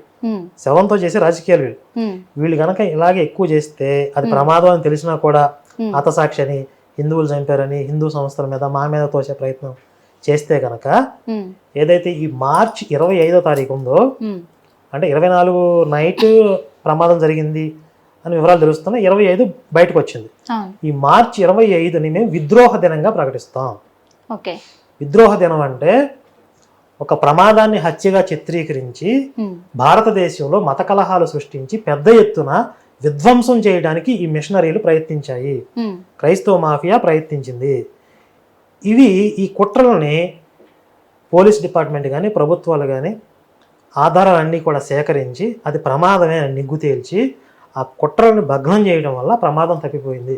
కానీ వీళ్ళ ప్రయత్నాలు ఏవైతే ఉన్నాయో ఇవి సమాజానికి తెలియాలి కాబట్టి ఈ మార్చి 25వ తారీఖున మేము విద్రోహ దినంగా ప్రకటిస్తాం. దానికి ప్రభుత్వం పర్మిషన్ ఇవ్వాలి కదా వాళ్ళు ప్రకటించడానికి. ఎవరు? మేము ప్రకటించడానికి? ఇప్పుడు వాళ్ళు హతసాక్ష్యం చెప్పడానికి ప్రభుత్వం పర్మిషన్ ఇస్తుందా? ఓకే, వాళ్ళ ప్రచారం వాళ్ళు చేస్తే దానికి విషయానికి విరుగుడుగా మేము చేయాలి కదా. చేయాలి, కరెక్టే. కాకపోతే మరి ఈ అజయ్ బాబు కావచ్చు, తన తరఫున ఇంకో 2-3 పాస్టర్లు కూడా ఉన్నారు. వాళ్ళు ఒకటే క్వశ్చన్ చేస్తున్నారు హిందువులకి, ముస్లింలకి. ఏమని చేస్తున్నారు అని అంటే, మా క్రైస్తవులని ఎందుకు టార్గెట్ చేస్తున్నారు? ఎందుకంటే ఇప్పుడు ప్రవీణ్ పగడాల క్వశ్చన్ చేశారు కాబట్టి, అన్యాయాన్ని అడ్డుకున్నారు కాబట్టి తనని చంపడానికి ప్రయత్నించి చంపేశారు. కానీ ఇప్పుడు ఇంకా ఒక 4 థ్రెట్ ఏర్పాటైంది. అందులో ఫస్ట్ వాడిని నేనే. నన్ను కూడా చంపడానికి బెదిరింపు కాల్స్ వస్తున్నాయి, నాకు కూడా థ్రెట్ ఉంది. అందుకే ఆ కుట్రలో భాగంగానే మొదటిసారిగా నన్ను జైలుకు పంపిస్తారు అని చెప్పేసి చెప్పడం కూడా జరిగింది. ఒక 4 డేస్ బ్యాకే మీడియా ముఖంగానే కొన్ని ఇంటర్వ్యూలలో కూడా వితిన్ మా ఇంటర్వ్యూతో సహా చెప్పడం కూడా జరిగింది. అదే జరుగుతుంది తను చెప్పినట్టుగా అని ఇప్పుడు జనాలకు ఒక ఐడెంటిఫై వస్తుంది. అట్లంటే నిజంగానే కుట్ర పన్నుతున్నారా వాళ్ళపైన? ఇప్పుడు చిన్నపిల్లల మీద, ఆడవాళ్ళ మీద లైంగిక వేధింపులు చేసేవాడు వచ్చి నేను ఆడవాళ్ళని ఉద్ధరించడానికి ఆ విధంగా వేధింపులు చేస్తున్నాను, వాళ్ళని మానసికంగా బాగా స్ట్రాంగ్ చేయడానికి త్వరలో నేను అరెస్ట్ అవుతాను చెప్పారు ఖచ్చితంగా అని ఆ రేపిస్టు, ఆ శాడిస్టు చెప్పారు అనుకోండి. నిజంగానే వాడు వేధింపులు చేసినా అరెస్ట్ చేసి, నేను ముందే చెప్పా కదా నన్ను అరెస్ట్ చేస్తారని, కాబట్టి కుట్రలో భాగం అంటే సరిపోయిద్దా? ఇప్పుడు వాడు చేసేదే వెధవ పని, ఆ వెధవ పనికి అరెస్ట్ చేస్తారని తెలుసు. వాడు దేశం కోసం పోరాటం చేస్తున్నాడా? యేసు విగ్రహాలే పగలబడతాడు అని చెప్పాడంటే వాడు ఉన్మాది కదా. ఇంత ఉన్మాదంగా చేస్తున్నాను కాబట్టి ఎవరో ఒకరు కేసు పెడతారు, అరెస్ట్ చేస్తారు. పెద్ద విచిత్రం ఏముంది? అయితే ముందే ఒక ముక్కలా పడేస్తే తర్వాత దీన్ని ప్రోపగాండా చేసి దీని మీద మళ్ళీ రావాల్సిన ప్రయోజనాలు వాడు బయట రంగానే ఫండ్ రైజ్ పెడతాడు చూడండి. మీరు ముందే చెప్పారు, జైలు నుంచి బయట రంగానే ఫండ్ రైజ్ పెడతాడు చూడండి. జైలు నుంచే పెడతాడు వాడు. మణిపూర్ శవాల మీద 3 కోట్లు ఏరుకున్నాడు. మణిపూర్ గొడవలు జరిగినాయి కదా, అది అసలు 2 వర్గాల మధ్య జరిగిన ఘర్షణ, మతాల మధ్య జరిగిన ఘర్షణ అసలు ఎవరికీ తెలియదు, పూర్తి వివరాలు తెలియవు. 2 జాతుల మధ్య వైరం అని చెప్తున్నారు. మైతేయులు, కుకీల మధ్య జరిగిన గొడవలు అయ్యి. ఇవి క్రైస్తవులకి హిందువులకి మధ్య జరిగిన గొడవలు అని చెప్పి క్రైస్తవుల చర్చిల్ని తగలబెడుతున్నారని చెప్పి నేను వాళ్ళని ఉద్ధరిస్తానని చెప్పి ఇక్కడ ఫండ్స్ కలెక్ట్ చేసి 3 కోట్లు పెట్టి స్థలాలు కొనుక్కున్నాడు. ఇది ఎవరు చెప్పారు? నేను చేసిన ఆరోపణ కాదు, పాస్టర్ విజయ్ కుమార్ చెప్పాడు. పాస్టర్ విజయ్ కుమార్ కూడా ఆధారాలు చూపిస్తూ మాట్లాడాడు. అతని బ్యాంక్ స్టేట్మెంట్ తీసి ట్రాన్సాక్షన్స్ ఎవరెవరికి వెళ్ళాయి, ఇతని భార్య అకౌంట్లోకి ఎంత డబ్బులు వచ్చాయి, మొత్తం ఆధారాలు చూపించాడు. 3 కోట్లు. మొట్టమొదటి నాకు తినడానికి తిండి లేదు అని చెప్పిన పాస్టర్ అజయ్ కుమార్ ఈరోజు కోట్ల రూపాయలకి యజమాని అయ్యానని చెప్తున్నాడు. ఏం చేస్తే యజమాని అయ్యాడు కోట్ల రూపాయలకి? శవాల మీద చెలరేకం కదా. అంటే శవం మీద బాగా కలిసి వచ్చింది. మణిపూర్ శవాల మీదే 3 కోట్లు వస్తే ఆంధ్రాలో ప్రవీణ్ కుమార్ శవం మీద కనీసం 20 కోట్లు రావని వచ్చాడు. వీళ్ళందరూ ఆశ అదే. వీళ్ళందరూ కలిసి దీన్ని ప్రోపగండా చేసి ఇప్పుడు ఆల్రెడీ మొదలు పెట్టారు. ఇప్పుడు ఏం చేస్తున్నారంటే ప్రవీణ్ పగడాల గారి జ్ఞాపకార్థ కూడిక, ఆత్మీయ కూడిక అని చెప్పి సభలు పెడుతున్నారు. ఎక్కడికక్కడ సభలు పెట్టి ఈ సభ పెట్టడం మాకు 10 లక్షలు అవుతాయి, 25 లక్షలు అవుతాయి అని చెప్పి డబ్బులు వసూలు చేస్తున్నారు. ఎవరు కాళ్ళే. అంటే తను పక్క ఆధారాలు కూడా నేను మొత్తం కూడా గ్యాదర్ చేస్తున్నాను, అజయ్ అన్నారు. ఒక్కటన్నా చూపించాడు. అన్ని కలెక్ట్ చేస్తున్నాను, నేను ఆధారాలన్నీ సంపాదిస్తున్నాను, నేను పక్క ప్రూఫ్స్ అన్ని బయట పెడతా. ఇంకొకటి ప్రవీణ్ పగడాల మరణం వెనుక ఏపీ ప్రభుత్వం హస్తం కూడా ఉంది. నారా లోకేష్ కి అండ్ నారా చంద్రబాబు నాయుడు పీక కూడా ఉచ్చు బిగుసుకోబోతుంది. దాని ద్వారా తెలంగాణ వాళ్ళు బయటపడతారు అని అన్నారు. అంటే ఎందుకు ఆ మాట అనాల్సి వచ్చిందంటారు? అంటే వీళ్ళందరూ పొలిటికల్ ఇంట్రెస్ట్ తో వచ్చారు. ఇప్పుడు ఆ మధ్య ఆ జానబన్ని లింగం అనేవాడు వైసీపీ కార్యకర్త, వైసీపీలో ఏదో పదవి ఉందని చెప్తున్నారు. వాడు వచ్చి నేను ఓచకోతలు కోసేస్తాను హిందువులు అన్నాడు. అంటే క్రైస్తవులకి హిందువులకి మధ్య గొడవలు పెట్టడానికి వచ్చాడు. అలా గొడవలు జరిగి తన్నుకు చేస్తే ఈ ప్రభుత్వం విఫలమైంది అని చెప్పి ప్రభుత్వం రాజీనామా చేయాలి, దిగిపోవాలని చెప్పి డిమాండ్లు చేయొచ్చు. ఇలా పొలిటికల్ ఇంట్రెస్ట్ తో ఈ మత కలహాలుగా మార్చడానికి కూడా అయ్యి ఉండొచ్చు కదా. వీడు ఏమంటాడు, ఇంతకుముందు అజయ్ గడు నేను ఇక్కడ తెలంగాణ కాంగ్రెస్ పార్టీలో నాకు ఒక పదవి ఉంది అని చెప్పాడు. మరి ఇక్కడ అరెస్ట్ చేసింది కాంగ్రెస్ గవర్నమెంటేనా? మరి ఇది కూడా కాంగ్రెస్ గవర్నమెంట్ కుట్రేనా? ఆ పార్టీ మనిషిని చెప్పుకున్నాడు కదా. ఇప్పుడు ఇందులో రేవంత్ రెడ్డి హస్తం ఉందా? ఈ పీసీ గారిని అరెస్ట్ చేయడం రేవంత్ రెడ్డిను లోకేష్ గారు కాసేపు మోదీ గారి హస్తం కూడా ఉందని చెప్తాడు వీడు. ఇప్పుడు అదే అనుకోవాలి. ఈ అజయ్ గారిని అరెస్ట్ చేయడానికి మోదీ గారు, అమిత్ షా, అజయ్ దోవల్ వీళ్ళందరూ కూడా పెద్ద కాన్ఫరెన్స్ పెట్టుకుని రాత్రి అంతా ప్లాన్ చేసుకుని నిజంగా ఒక విషయము అటు క్రైస్తవుల నుంచి క్లారిటీ తీసుకుంటే ఒక విధంగా ఉంది, హిందువుల నుంచి క్లారిటీ తీసుకుంటే ఒక విధంగా ఉంది. ఇప్పుడు ఒక విషయం అజయ్ ఇప్పుడు అనేవాడు డే 1 నుంచి ప్రవీణ్ పగడాల యాక్సిడెంట్ జరిగిన డే 1 నుంచి ఎన్నో చెప్పాడు. ఒకటి అర్ధరాత్రి 1 గంటకి ఫోన్ మెసేజ్ వచ్చింది వాళ్ళ ఇంట్లో వాళ్ళకి అని చెప్పాడు. అది అబద్ధం తేలిపోయింది. అలాంటి మెసేజ్ ఏది రాని పోలీసులు చెప్పారు, వాళ్ళు ఫ్యామిలీ మెంబర్స్ కూడా చెప్పారు. అలాగే ఇంట్లో వాళ్ళని బెదిరిస్తున్నారు, కూతుర్ని కూడా చంపుదామని చెప్పి బెదిరింపులు వచ్చాయని చెప్పారు. ఇంట్లో వాళ్ళని అడిగితే అలాంటి బెదిరింపులు ఏం లేవని చెప్పాడు, వాళ్ళే చెప్పారు. ఇంకా ఎన్నో ప్రాపగాండా చేసుకుంటా పోయాడు. పోస్ట్ మార్టం చేయడానికి వీలు లేదు, మీ భర్త శవాన్ని తీసుకుపోయి ఇప్పటి వరకు కూడా బయటికి రానివ్వలేదు కదా. లేదు, అతను చేసిన ఆరోపణ ఏంటంటే మీ భర్త శవాన్ని తీసుకెళ్లిపోండి మర్యాదగా, పోస్ట్ మార్టం చేయకుండా అని చెప్పి భార్యని బెదిరించారు అని చెప్పాడు. ఎవరు? అజయ్ అనేవాడు. కానీ జరిగింది ఏంటి? వాళ్ళ వైఫే జరిగిపోయింది ప్రమాదం, మేము బాడీని తీసుకెళ్లిపోతాం, పోస్ట్ మార్టం వద్దని చెప్పి తను అడిగింది. వీడు రివర్స్ లో ప్రచారం చేశాడు. అంటే ఇంటెన్షనల్ గా కావాలని అబద్ధాలు ప్రచారం చేస్తున్నాడా లేదా? ఇది ఆధారాలు కనబడుతున్నాయా? ఇప్పుడు ఇదంతా తను చెప్పేదంతా కూడా తప్పు అని చెప్పడానికి, ఇటు హిందువులు మాట్లాడుతున్నాయి కూడా కరెక్టా రాంగ్ అని తేల్చడానికి ఏం చేస్తే అసలు ఈ నిజాలు బయటకు వస్తాయి అంటారు? అసలు ఇప్పుడు ఇన్వెస్టిగేషన్ లో నిజాలన్నీ బయట పడుతున్నాయి ఆల్రెడీ. అవి తప్పు అంటున్నారు కదా వాళ్ళు. తప్పు అంటే సరిపోయిద్దాయిగా, అవి తప్పుడు ప్రచారాలు అంటున్నారు. ఇప్పుడు ఇన్ని ఆధారాలు కనపడుతుంటేనే ఇవి తప్పు మేము నమ్మం అంటే, ఏ ఆధారం లేకుండా మా యేసు మీకోసం చచ్చిపోయాడు మీరు నమ్మండి అని ఎలా చెప్తారు వీళ్ళు? ఇప్పుడు మేమంటామంటే ఏదో మా కోసం చచ్చిపోయినట్టుగా సీసీ ఫుటేజ్ చూపించమంటాం. ఇప్పుడు ఆ రోజు మా కోసమే చచ్చిపోయినట్టుగా చూపించగలరా? ఏ ఆధారాలు చూపించి ఈరోజు భారతదేశంలో 10% 10 కోట్ల మంది మత మార్పిడి చేశారు వీళ్ళు? ఇన్ని ఆధారాలు కళ్ళ ముందు కనపడుతుంటే వీళ్ళు నమ్మరా? ఒక గుడ్డి నమ్మకంతో మా యేసుని నమ్ముకొని పీసుని నమ్ముకొని అని మత మార్పిడి చేస్తారా? వీళ్ళు డబల్ స్టాండర్డ్స్ ఏంటి అసలు? వీళ్ళని జనాలు మొహం మీద కాండ్రించి ఉమ్మే రోజు దగ్గరలో ఉన్నాయి. ఆల్రెడీ అసహ్యం వచ్చేసింది. వీళ్ళ చండాలని బయట పెట్టుకుంటున్నారు అంతే. వీళ్ళు ఇంకా దిగజారి వీళ్ళ ఒరిజినల్ క్యారెక్టర్ ఏవైతే ఉందో అదంతా రివీల్ అవుతుంది. ఇది ఒక మాఫియా అని ఒక సామాన్య మానవుడికి కూడా, ఒక కామన్ హిందూకి కూడా ఈరోజు అర్థమైంది. నా ఒక్క మాట అడుగుతా నేను, అంటే నిజంగా హిందువులకి క్రిస్టియన్స్ అంటే పడదా, లేకపోతే క్రిస్టియన్స్లో కొంతమంది ఇలా ఉండే వాళ్ళంటే పడదా, ఏంటి అసలు ఎజెండా? ఆ భావజాలం కరెక్ట్ కాదు. క్రైస్తవ భావజాలం ఏదైతే ఉందో, నా మతమే ప్రపంచం అంతా విస్తరించాలి, ఇంకా వేరే మతస్థులు ఎవరు ఉండకూడదు భూమి మీద, నా మతంలో ఉన్నవాడే రక్షించబడతాడు, మిగిలిన వాళ్ళందరూ శిక్షించబడతారు, ఇది ఒక దుర్మార్గమైనటువంటి ఐడియాలజీ. ఓకే, ప్రతి ఒక్కరికి ఉందంటారా? క్రిస్టియన్ క్రైస్తవుడిగా మారాడు అంటేనే ఆ భావజాలాన్ని యాక్సెప్ట్ చేసినట్టు తను ఇంకొకరిని ప్రేరేపిస్తాడు అన్నట్టే. ఇంకొకరిని కలవడానికే చూస్తారు. అది ఒక వైరస్ లాంటిది, లోపలికి వచ్చిన తర్వాత జాంబీలుగా మారిపోతారు. అయితే ఎంత మోతాదులో పనిచేస్తుంది అనేది వాళ్ళ వాళ్ళ వ్యక్తిత్వాన్ని బట్టి ఉంటుంది. కొంతమందికి మోరల్ వాల్యూస్ ఎక్కువ ఉంటాయి బై బర్త్, కొంతమంది తక్కువ ఉంటాయి. ఇప్పుడు కొంతమంది ఇస్లాం పేరుతో టెర్రరిస్టులుగా మారుతున్నారా, చంపుతున్నారా, అల్లాహు అక్బర్ అంటున్నారా? మరి ఇస్లాంను అనుసరించే వాళ్ళందరూ ఎందుకు చంపట్లేదు? ఎందుకంటే ఆ చంపడానికి సిద్ధమైన వాళ్ళలో హ్యూమానిటీ తక్కువ ఉంటుంది, హ్యూమానిటీ లెవెల్స్ తక్కువ ఉంటాయి, మోరల్ ఎథిక్స్ తక్కువ ఉంటాయి. వాళ్ళలో ఐడియాలజీ బాగా పనిచేస్తుంది, వాళ్ళు చంపుతున్నారు. కానీ హ్యూమానిటీ ఎక్కువ ఉన్న వాళ్ళలో ఆ ఐడియాలజీని డామినేట్ చేస్తుంది. కాబట్టి రెండు ఫోర్సులు పనిచేయాలి. ఇక్కడ ఐడియాలజీ పనిచేయాలి, వాళ్ళలో సహజంగా ఉన్నటువంటి వ్యక్తిత్వం తనకు అనుకూలంగా ఉండాలి. అలాగే ఈ క్రిస్టియన్ ఐడియాలజీని సపోర్ట్ చేయడానికి కూడా వాళ్ళలో కొంచెం హ్యూమానిటీ ఎథిక్స్ తక్కువ ఉంటే కనుక వీళ్ళు ఫిజికల్గా అటాక్ చేయకపోయినా మెంటల్గా ఇంకొకరిని కొరకడానికో మానసికంగా హిందుత్వాన్ని ద్వేషించడానికో వీళ్ళు ఎప్పుడు సిద్ధంగా ఉంటారు.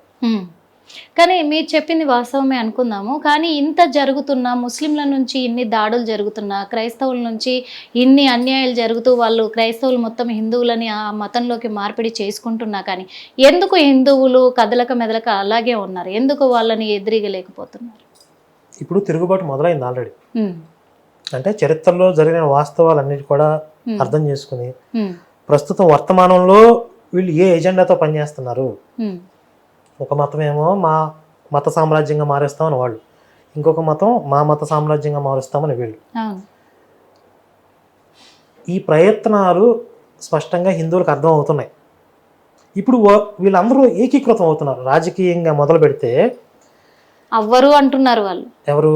హిందువులు అసలు ఐక్యమత్యం అవ్వరు, వాళ్ళలో దమ్ము లేదు, వాళ్ళు చేతులు ముడుచుకొని కూర్చోవాల్సిందే, వాళ్ళకు ఎదిరించే అంత సత్తా ఉంటే ఇన్ని రోజులు ఎందుకు ఆగుతారు అంటున్నారు. అలా అవ్వరు అనే అభిప్రాయంతోనే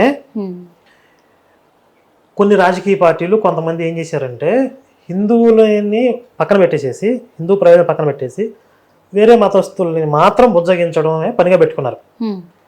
ఇప్పుడు హిందువులందరూ సంఘటితమై వీళ్ళు కూడా ఓటు బ్యాంకు పవర్ ఏదో చూపిస్తున్నారు. చూపిస్తున్న వీళ్ళు గగ్గోలు పెడుతున్నారు. ఇప్పుడు అదేంటి వీళ్ళందరూ మతం పేరుతో మతోన్మాదం పెరిగిపోతుందంట. మతోన్మాదం అంటే ఏంటి? ఉత్తి పుణ్యానికే ఇంకొక మతం మీదకి మనం వెళ్ళి దాడి చేస్తే మతోన్మాదం. మన మీద జరుగుతున్న దాడిని ఎదిరించి మనల్ని మనం రక్షించుకుంటే మతోన్మాదం ఎందుకు అయింది? ఆత్మరక్షణ అయింది. ఆత్మరక్షణ ఖచ్చితంగా. మన ఇల్లు తగలబెడుతున్నారు. కానీ ఓ పక్క ఏమంటున్నాడు అజయ్ బాబు, ఏమంటుండు, మా క్రైస్తవులు ఓట్లు వేయబట్టే ఈరోజు ప్రభుత్వం ఏర్పడింది అని చెప్పేసి అంటున్నారు. మా క్రైస్తవుల ఓట్లతోనే ఏ నాయకుడైనా గెలిచేది అని అంటున్నారు. సరే, వాళ్ళ ఓట్లు వేయడం మానేసేమని అనుకోని, వాళ్ళ ఓట్లు వేయడం మానేస్తే ఎలక్షన్స్ జరుగుతాయా జరగవా, ప్రభుత్వాలు ఫామ్ అవుతాయా అవ్వవా తెలిసిపోద్ది కదా. మానేసేమనండి. ఓకే, ఇంకొక విషయం అన్న, వాళ్ళు కూడా పదవి కోరుకుంటున్నారు. అంటే మా క్రైస్తవులకు కూడా మమ్మల్ని గుర్తించి మాకు కూడా పదవులు ఇస్తే, మా అధికారం మాకు ఇస్తే మేము ఎందుకు ఇలా చేస్తాము, మేము ఎందుకు అలా మాట్లాడతాము, ఇంకొకరిని దూషించేలాగా మేము మాట్లాడాం కదా. అధికారం కోసం చేస్తున్నారు ఇదంతా. అధికారం వాళ్ళ చేతుల్లో రావాలి అనే ఎజెండాతో ఎల్లకల్లోలం చేస్తున్నారా? అన్ని హిందువులే అనుభవిస్తారా, ముస్లింలు హిందువులే అని అంటున్నారు. మాకు రిజర్వేషన్ తక్కువ ఉంది, అలాగే హక్కులు తక్కువ ఉన్నాయి, మమ్మల్ని చిన్న చూపు చూస్తున్నారు అని చెప్పేసి. భారతదేశంలో హిందువులకి భారతీయ మతాలకు చెందిన వారిగా రిజర్వేషన్స్, అదే వేరే మతస్థులకు రిజర్వేషన్స్ ఉండవు. ఇది అంబేద్కర్ గారు రాసిన రాజ్యాంగంలో ఉంది. మాకు ఈ రాజ్యాంగం నచ్చదు, మాకు ఈ దేశం నచ్చదని మీకు నచ్చిన దేశాన్ని పోండి. ఇక్కడ హిందువులు మెజారిటీ. ప్రజాస్వామ్యం అంటే ఏంటి? మెజారిటీ ప్రజల అభిప్రాయం కదా. మోడీ గారి ప్రభుత్వం ఉంది ఇప్పుడు. మోడీ గారి ప్రభుత్వాన్ని ఎవరు ఎన్నుకున్నారు? మెజారిటీ ప్రజలు ఎన్నుకున్నారు. 100% మంది భారతీయులు మోడీ గారి ప్రభుత్వాన్ని ఎన్నుకోలేదు కదా. కొంతమంది వ్యతిరేకించారు, కొన్ని కోట్ల మంది వ్యతిరేకించారా లేదా? కానీ మెజారిటీ ప్రజలు మాకు మోడీ గారే కావాలని కోరుకున్నారు కాబట్టి ఆయన ప్రభుత్వం ఫామ్ అయింది. అలాగే ఈ దేశంలో ఏ చట్టాలు అమలు అవ్వాలి అనేది నిర్ణయించేది కూడా మెజారిటీ ప్రజలే. కాబట్టి హిందువుల పరిరక్షణ కోసం హిందువులందరూ ఏకీకృతం అయ్యి ఈ దేశం హిందూ దేశంగా ఉండాలి అనే ఒక నిర్ణయానికి వస్తే దానిని వ్యతిరేకించడం, అడ్డుకోవడం ఎవరి తరం కాదు. ఉత్తర కొరియా అధ్యక్షుడు ఉన్నాడు, కిమ్ ఉన్నాడు, నియంతృత్వంగా నా దేశంలో అన్యమత ప్రచారం, అసలు క్రిస్టియన్స్ ప్రచారాలు చేస్తే అంతాడు అక్కడ. వీళ్ళు వెళ్ళి అక్కడ చేయొచ్చు, యేసు కోసం హతసాక్షులు అవ్వచ్చు, అక్కడికి పోయి అక్కడికి వెళ్ళరు. అక్కడ దాకా ఎందుకు? ఇప్పుడు హైదరాబాద్ పాత బస్తీకి పోయి హతసాక్షులు అవుతారు వీళ్ళు? ఎవరు? కేవలం 1-2 సంఘటనలు ఎక్కడో చూపించి రెచ్చగొట్టి హిందువుల మీదకి ఉసిగొల్పటం ఇదంతా. అంటే హిందువులు చూసి చూడనట్టుగా వదిలేస్తారు, పెద్దగా తిరుగుబాటు చేయరు అనే భావన. ఇప్పుడు తిరుగుబాటు మొదలైంది. వాళ్ళందరూ కూడా అంత వాళ్ళ మీద జరుగుతున్న దాడిని చూస్తూ మౌనంగా కూర్చోవట్ల. అది తట్టుకోలేకపోతున్నారు వీళ్ళు. ఇదేంటి ఇన్ని సంవత్సరాల నుంచి చాప కింద దీనిలాగా మెత్తగా చేసుకుంటూ వచ్చేసాం, ఈ తిరుగుబాటులు ఏంటి? హిందువులందరూ ఈ సంఘటితం అవటం. నిన్న శ్రీరామనవమి శోభయాత్ర చూడండి ఎంత దేదీప్యమానంగా దేశవ్యాప్తంగా జరిగాయి. ఆయన పేరు ఏంది, హర్ష కుమార్ పోస్ట్ పెట్టాడు ఫేస్బుక్లో. నాకు భయం వేసింది. హిందువులు ర్యాలీ చేస్తే నీకు భయం వేసిందంట. అంత పెద్ద ర్యాలీ నేను ఎప్పుడు చూడలేదు అంటున్నాడు. ప్రతి ఇయర్ చేస్తారు రాజసింగ్ గారు, అంటే ప్రతి సంవత్సరం పెరుగుతుంది హిందువులు పాల్గొనే సంఖ్య, చాలా ఆ ర్యాలీల యొక్క ప్రభావం పెరుగుతూ వెళ్తుంది. అందరూ హిందుత్వాన్ని ఓన్ చేసుకుంటున్నారు. సినిమా హీరోలు కాదు, మన నిజమైన హీరోలు, శివాజీ, మన వచ్చిన సంభాజీ, చరిత్రలో నిజమైన హీరోలు ఉన్నారు, వాళ్ళు మనకు రోల్ మోడల్స్ అని చెప్పి ఈరోజు యువత అంతా కూడా అటువైపు వస్తుంది. ఇది తట్టుకోలేకపోతుంది, మా భయం వేస్తుంది అంటున్నారు. మీరేమో మతం పేరుతో జనాలు రెచ్చగొట్టి మన రోడ్ల మీద తీసుకొచ్చారు కొంతమంది. మా వాళ్ళు సంఖ్య చూడండి ఎంతమంది ఉందో, మేము ఇంతమంది రోడ్ల మీదకి వచ్చాం కాబట్టి మేము కోరుకుంటున్నట్లుగా దాన్ని హత్యగా ప్రకటించాలి, అది ప్రమాదం అయినా కూడా హత్యగా ప్రకటించాలి అని వీళ్ళ డిమాండ్. ఓకే, ఇప్పుడు వాళ్ళ డిమాండ్ ప్రకారమే వాళ్ళు ఖచ్చితంగా మేము ప్రూఫ్స్ బయట పెడతాము అని అంటున్నారు. హిందువుల మీద ముస్లింల మీద యాక్షన్ తీసుకుంటాము అని అంటున్నారు. ఇప్పుడు అజయ్ లాంటి వాళ్ళే అనుకుందాము, అజయ్తో పాటు కొంతమంది ఇలా మాట్లాడుతున్న క్రైస్తవులకి మీరు ఏం చెప్పదలుచుకున్నారు? ఈ అజయ్ అనేవాడు పిపిఎలకం, వీడు బచ్చగాడు, వీడికి అంత సీన్ లేదు. వీడు చెప్తే 10 మంది కూడా రోడ్డు మీదకి రారు. మొన్న మధ్య ఖమ్మంలో కలెక్టరేట్ ఎదురు నేను ధర్నా చేస్తాను అంటే 30 మంది వచ్చారు. అందులో 20 మంది ఉపాధి హామీ పథకానికి చెందిన వాళ్ళు, కూలీ ఇచ్చి కూర్చోబెట్టారు. అది వీడి స్టామినా. వీడేదో ఓడబొడి చేస్తాను, పీకి పందిరేస్తానంటే ఊడేదే లేదు. కాకపోతే వీళ్ళ వెనకాల ఈ పిచ్చి కుక్కలను రెచ్చగొట్టి కొంతమంది వెనకాల ఒక మాఫియా ఉంటుంది. వాళ్ళు అల్లకల్లోలం సృష్టించాలి, అల్లలు సృష్టించాలి అనే పథకాలు, వ్యూహ రచన అంతా వాళ్ళ దగ్గర ఉంటుంది. కాబట్టి వీళ్ళ వెనకాల ఉన్నటువంటి ఈ మాఫియా శక్తులు ఎవరు, విదేశీ శక్తులు కూడా ఇందులో ఇన్వాల్వ్ అయ్యే అవకాశం ఉంటుంది. వీళ్ళకి లింక్స్ అక్కడ ఉంటాయి. డైరెక్ట్గా వీళ్ళకి ఉండకపోవచ్చు, మధ్యలో స్టెప్ బై స్టెప్ పనిచేస్తూ ఉంటాయి. కాబట్టి వీళ్ళ వెనకాల అలాంటి శక్తుల ఎజెండా ఏమన్నా ఉందా అని ప్రభుత్వాలు కనుక విచారిస్తే దేశద్రోహుల కుట్రలు బయటపడతాయి. దేశద్రోహుల కుట్రలు బయటపడతాయి. ఓకే అన్న, చివరిగా అడుగుతున్నాను, ఒక సనాతన ధర్మాన్ని నమ్మే వ్యక్తిగా, ఒక హిందువుగా మీరు ఏం చెప్పదలుచుకున్నారు అలా మాట్లాడే వాళ్ళకి? ఈ విషయంలో కూడా ప్రవీణ్ పగడాల మరణం విషయం కావచ్చు, అజయ్ బాబు చేస్తున్న ఈ వ్యాఖ్యలపైన కావచ్చు, ఇంకా కొంతమంది క్రైస్తవులు చేస్తున్న వ్యాఖ్యలపైన కావచ్చు, ఒక ఆధ్యాత్మిక చైతన్యవంతుడిగా మీరు ఏం చెప్తున్నారు? భారతదేశం, హిందుత్వం అనేవి సహజంగా పరమత సహనం కలిగిన దేశం, పరమత సహనం కలిగిన ధర్మం. ఎంతవరకు అంటే మీ విశ్వాసాలు మీరు పాటించుకుని మా విశ్వాసాల జోలికి రాకుండా గౌరవించకపోయినా పర్వాలేదు, వీటిని గాయపరిచే ప్రయత్నం చేయనంత వరకు ఎవరికి ఇబ్బంది ఉండదు. ఓకే, కానీ ఒక ఉన్మాదంతో, ఒక పైత్యంతో నేను నమ్మిన దేవుడే సత్యం, నా మతమే సత్యం కాబట్టి నీ మతాన్ని మార్చేస్తా, నీ మతం లేకుండా చేస్తా అనేటటువంటి దుర్మార్గపు ప్రయత్నాలు చేస్తే ఇంతవరకు చూస్తూ కూర్చున్నట్లుగా హిందూ సమాజం చేతులు కట్టుకుని చూస్తూ కూర్చొని సిద్ధంగా లేదు. ఖచ్చితంగా ప్రతిఘటన ఉంటుంది. ఆ ప్రతిఘటన ఎలా ఉంటుందంటే ఇప్పుడు జరుగుతున్నటువంటి పరిణామాలకే కాదు, చరిత్రలో జరిగినటువంటి నష్టాన్ని కూడా రికవరీ చేయడానికి మేము ప్రయత్నిస్తాం. కొన్ని వందల సంవత్సరాల నుంచి ఈ మాఫియా, ఈ మత మార్పిడి ముఠాలు ఏదైతే సాంస్కృతిక విధ్వంసం చేశాయో ఈ దేశం మీద, ఆ జరిగిన నష్టం తాలూకా దాన్ని అంతటినీ కూడా రికవరీ చేసి ఎవరెవరైతే దారి తప్పి ఈ పాషాణ మతాల్లోకి పోయారో వాళ్ళందరినీ కూడా పునరాగమనం చేసే ప్రయత్నాలు మేము చేస్తున్నాం. చేస్తాం. ఎందుకంటే హిందూ దేశంగా ఉన్నంత వరకే భారతదేశం సురక్షితంగా ఉంటుంది. ఓకే. హిందుత్వమే భరతమాతకు శ్రీరామ రక్ష. మీరు ఎక్కడ చూసినా కూడా ఆ, హిందువులు మెజారిటీగా ఉన్న రాష్ట్రాల్లో ప్రశాంతంగా బ్రతుకుతున్నారు. హిందువులు మైనారిటీగా అయిన ప్రాంతాల్లోనే లేదా ఈక్వల్గా హిందువుల సంఖ్యాబలంతో ఈక్వల్గా వీళ్ళు కూడా పెరిగితే అక్కడ గొడవలు జరుగుతున్నాయి. ఎస్. ఇదే ఫార్ములాని వాళ్ళు అన్ని చోట్ల అప్లై చేసి అన్ని చోట్ల వాళ్ళ జనాభాను పెంచుకొని మొత్తం అంతా కూడా భారతదేశాన్ని తగలబెట్టేసి వాళ్ళ మత సామ్రాజ్యంగా మార్చుకొని కుట్రలు చేస్తున్నారు. దీనిని గ్రహించినటువంటి హిందూ సమాజం యువత చైతన్యవంతమై భరత మాతను రక్షించుకునే ప్రయత్నంలో అవసరమైతే మేము సమిధలుగా మారటానికి ఈ దేశం కోసం ప్రాణార్పణ చేసిన వీరులు ఎంతోమంది ఉన్నారు. వాళ్ళ స్ఫూర్తితో మేము ఆత్మార్పణ చేయడానికి కూడా సిద్ధమైన వాళ్ళు లక్షల్లో ఉన్నారు. దీన్ని ఎదుర్కోవడానికి సిద్ధమైతే వాళ్ళు రావచ్చు. మరి జైలు నుంచి వచ్చాక అదే పని చేస్తారు. వీడు బచ్చేవాడండి, అసలు వీడు చిచ్చి, అసలు వీడు మా కౌంటే కాదు. తర్వాత తనది ఏంటంటారు అసలు జైలు నుంచి వచ్చిన తర్వాత ఆడు రావడం బొచ్చుబట్టి అడుక్కుంటూ వస్తాడు చూడండి. అంతే ఆడు జైల్లో చెప్పిస్తారా, ఆ చెప్ప నుంచే బయటకు వస్తాడు ఇలాగా చిల్లర వేయండి. వీడు తన ఎజెండా అదే. ఆడు బయటకు వచ్చిన ఫండ్ రైజ్ పెట్టకపోతే మీరు నన్ను అడగండి, మళ్ళీ ఇంటర్వ్యూ పెట్టండి. ఓకే అన్న, థ్యాంక్ యూ సో మచ్. ఖచ్చితంగా.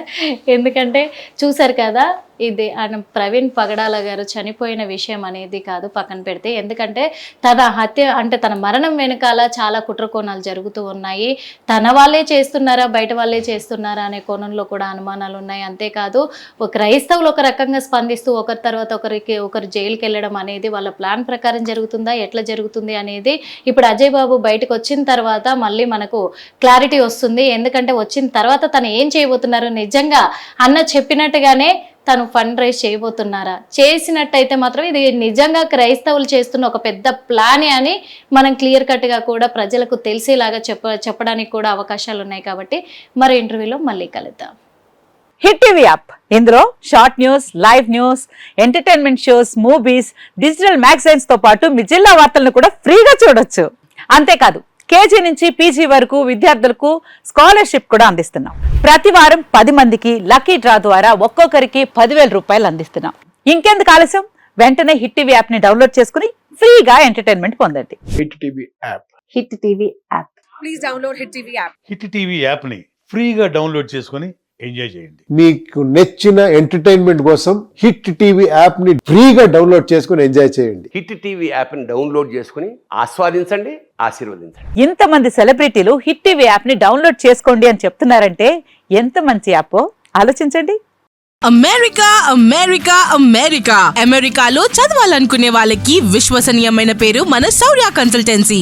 UK లో 1 year masters. UK లో 1 year masters. 2 years work permit up to 5 years visa. Contact Saurya Consultancy. Contact 89851 89851.